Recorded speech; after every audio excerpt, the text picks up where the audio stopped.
Welcome to the Find Your Leadership Confidence podcast with Vicki Nedelec. You are about to discover impactful lessons that help you grow as an individual, grow your confidence, and find the positive and good within you, so you powerfully and authentically become the best version of yourself. Be sure you visit our website at www.findyourleadershipconfidence.com. While you're there, subscribe to us via your favorite network. Now tune in, get ready, and enjoy the journey of emerging as a leader of exception in the 21st century.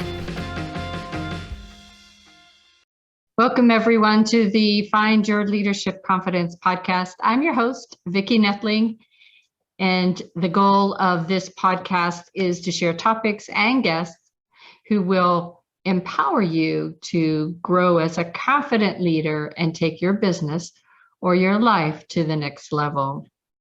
I'm so excited to finally get as a guest on my podcast, Michelle Nedelec. Nedelec. Oh gosh, I can't even say your name right. That's the way my day has gone.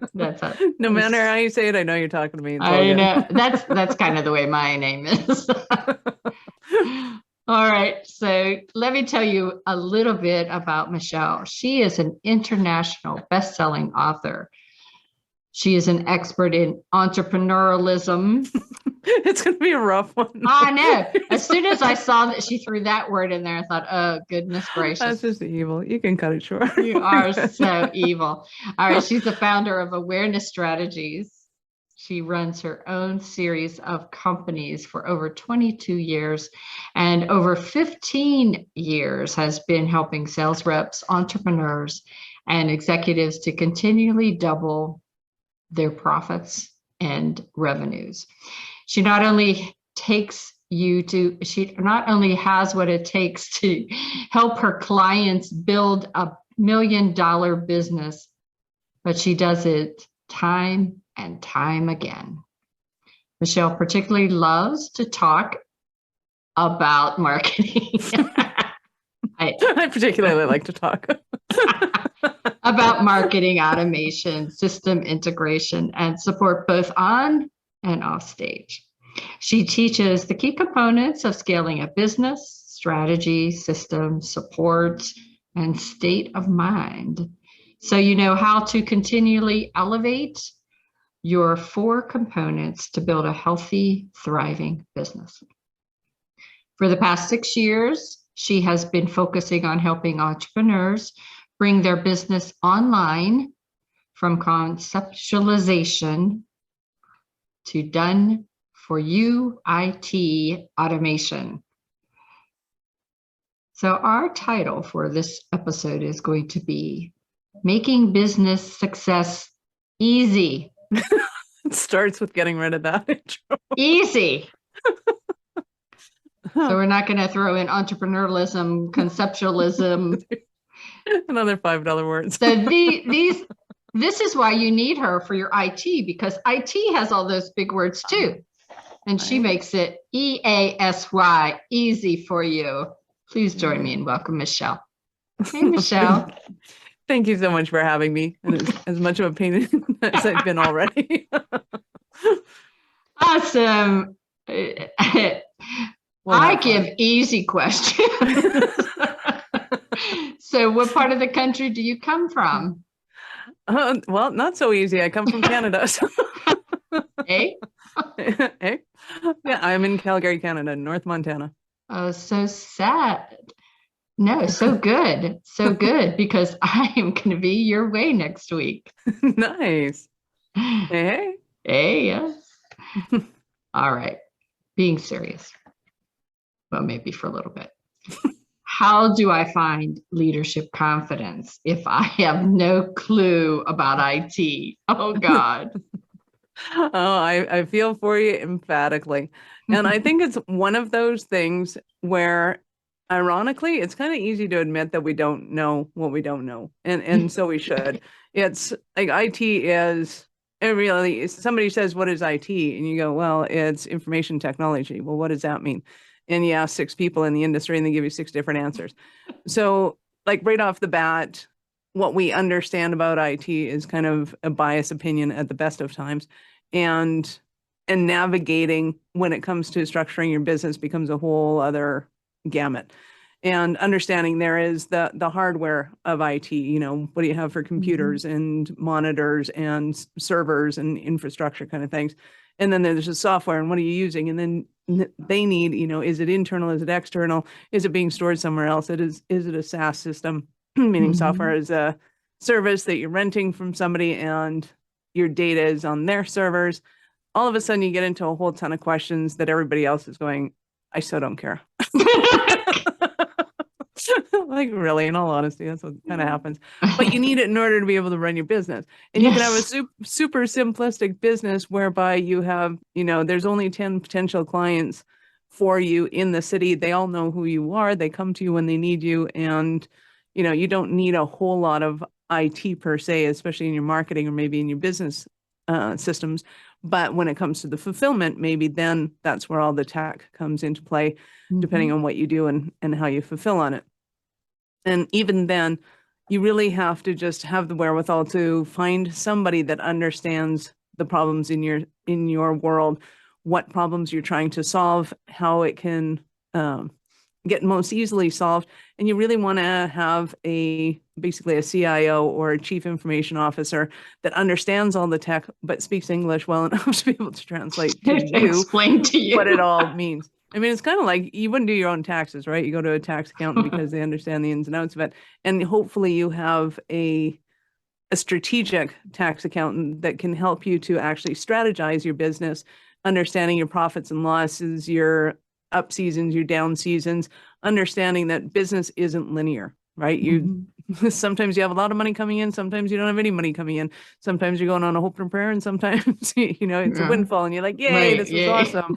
And what did I do to get it? And then there's other problems because now you have tax issues. It's this never-ending game of that I thought it was going to be easy now.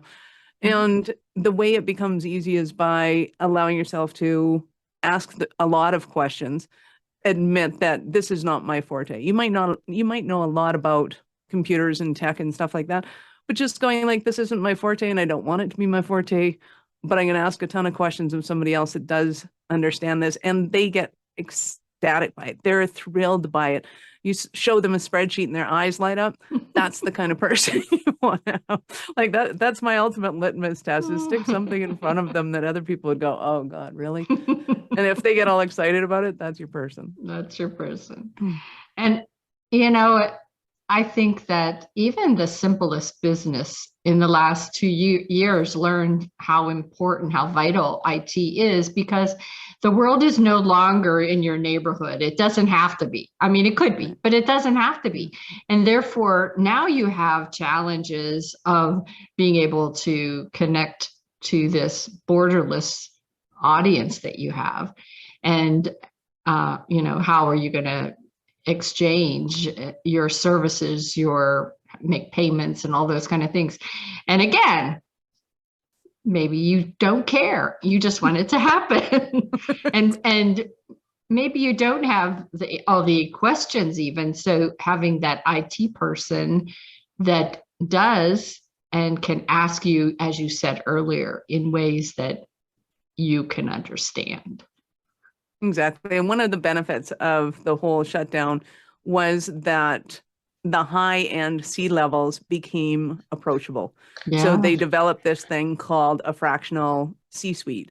And it basically meant that you could bring somebody in for an hour, meet with them, pick their brain, give them a mental dump of everything you got going on in your business and go, here, solve all my problems for me. And then it was up to them to give you some solution that you could run away with for a month and go and do something about it. And then come back a month later and go, okay, I did half of what you said, but I got lost on this and did that. And what do I do now? And the cool part, I mean, you can get branding specialists, you can get ITs, you can get accounts, you can, like, any C-suite that you could have had before, you can now get fractionally, which is fantastic because it allows you to be able to build your business smarter and faster. Yeah. Takes away excuses. Right. How do I get stuff off my plate if I don't even know what I have to do? I don't even understand what's on my plate. How do I get it off? And that's an awesome question. And I think part of it is when you're looking to people that are specialists in their area, they understand kind of what you don't know, which is important because when you're a business owner, you're like, hey, I got this great idea. I want to be able to solve these people's problems. And how do I do it? Then those professionals will come at asking you questions in a different way. A lot of times people will hire VA and go, here, go learn this and take this off my plate because I don't want to do my email anymore. I don't want to do my scheduling anymore. I don't want to whatever.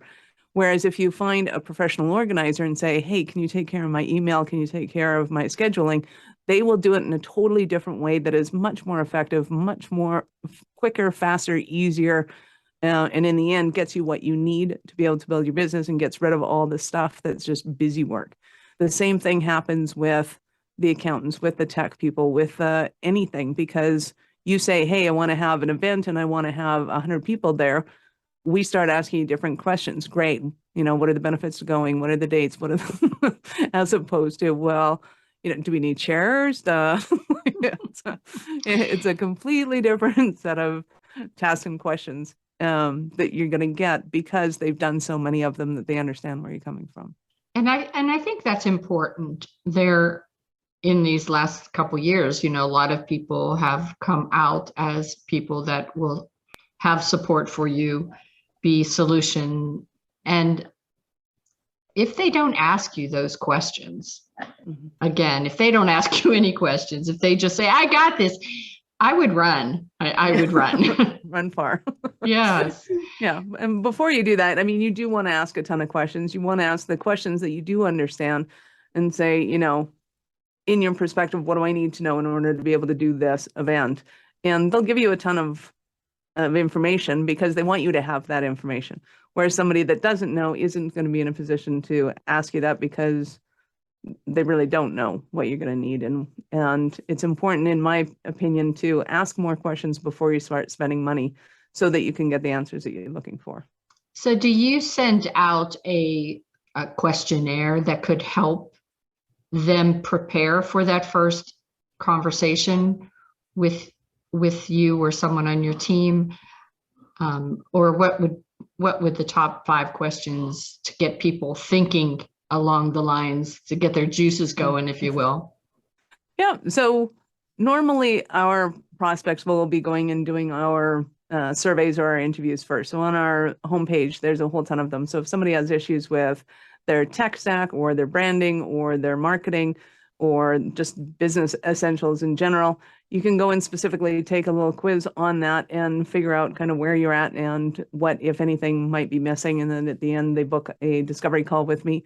And I'm happy to meet with anybody to discuss strategy because that's just fun. And I love helping any entrepreneur, no matter where they're at, to be able to grow and get ideas that they need to be able to move forward with or without us. I'm totally cool with it. It's being able to understand that there's certain fundamentals in business and there's certain best practices in digital marketing that have worked really well. And it all started with the tech SaaS companies. So tech software as a service spent a lot of money understanding how to get people's buy-in as quickly as possible and to stay as long as possible to make the most longevity so that they had the least amount of churn. And they kind of perfected this whole online marketing thing. And now you can almost take any product or service and be able to kind of plug it in there with a few adaptations and still be able to get some awesome and amazing results out of it. So it's understanding that, for one, people want to stay in touch with you. They do want some email marketing automation, whether they buy or they don't buy from you. They were interested at one point and they want to get to know you and your services. And how do you do that? Is it kind of, hey, we have this offer, this offer, this offer, or hey, this is why we named the company the name that we did. We thought it was kind of cool. And like, people want that information. They want to get to know you. They want the story behind the brand. And it's being able to kind of create the systems in your marketing that allow them to get that information.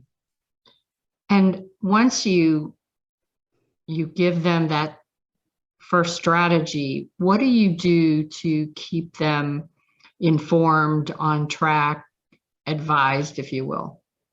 Yeah, and it does depend on the business and how often your clients want to hear from you. Obviously, if you're in digital marketing, people are going to want to hear from you more often than if you're in real estate. But, and so somebody in digital marketing can get away with emailing, 3 times a day. Somebody that's in real estate, you probably want to be talking to them, maybe once a week or so, unless something's happening and changing, or you have different ways of getting a hold of people. So you might have a newsletter that's all about, what's happening in the industry. And then you have some add-ons that are just kind of fun and entertaining on the side.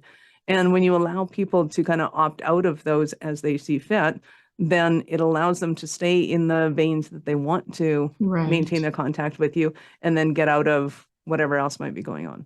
Awesome. So you talked about this early on, but what if you get somebody who just hates spreadsheets, hates tech, just wants to say, you take care of it in their best interest? How do you handle that? Well, that's the majority of our clients. We surveyed them once for our marketing, and it's like, okay, we just take everything off your plate that you don't want to do. Not exactly the best messaging, but in the end, it was, really ultimately that's what it comes down to, is when there's a tech problem that you can give it to somebody else and just go, hey, can you fix this?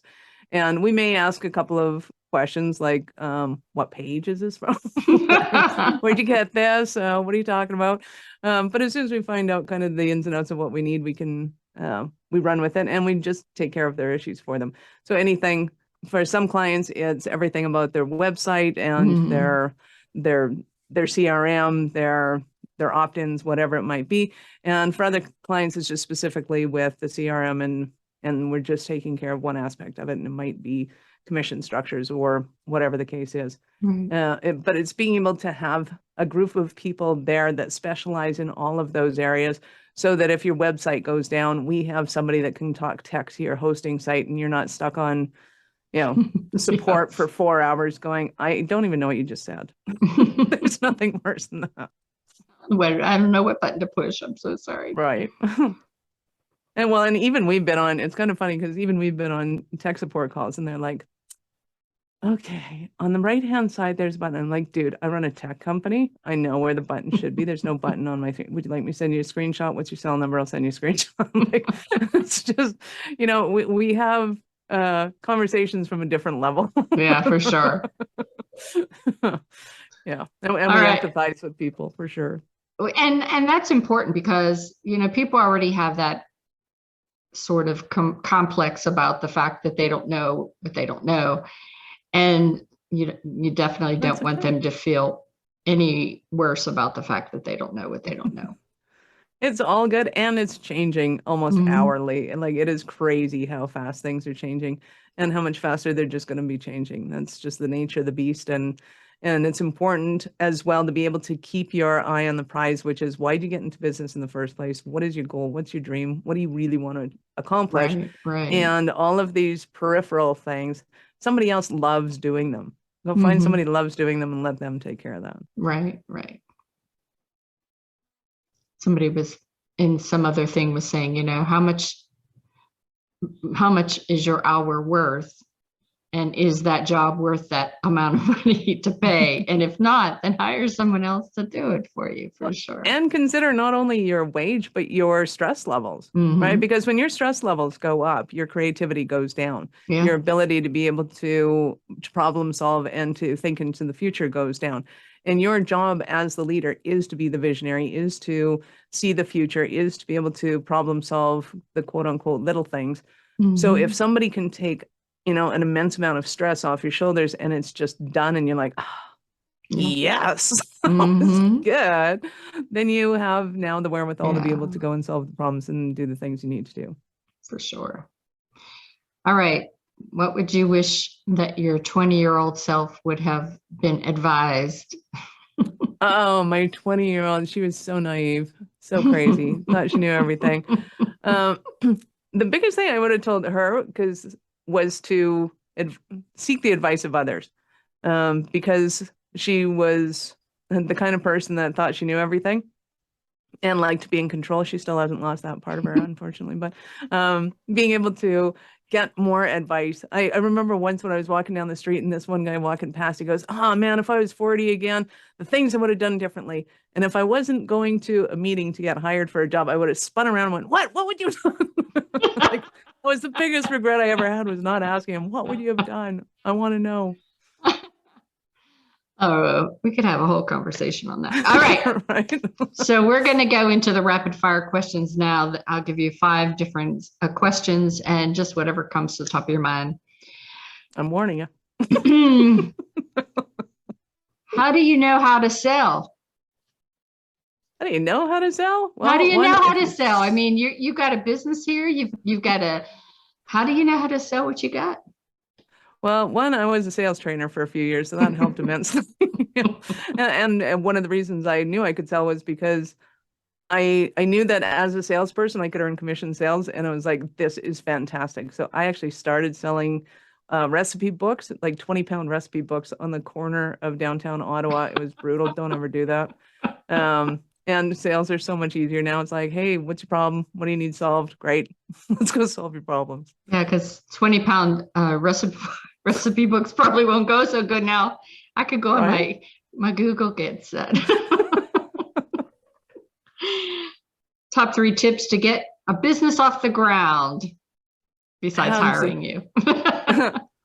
One, know what you want to do. How do you want to create this business? Is it for the purpose of creating a lifestyle, a laptop, nomadic? Are you in it to, help hire people? Why do you actually want to start this business, and what does that end game look like? And then reverse engineer it from there. If it's a simple business, keep it simple.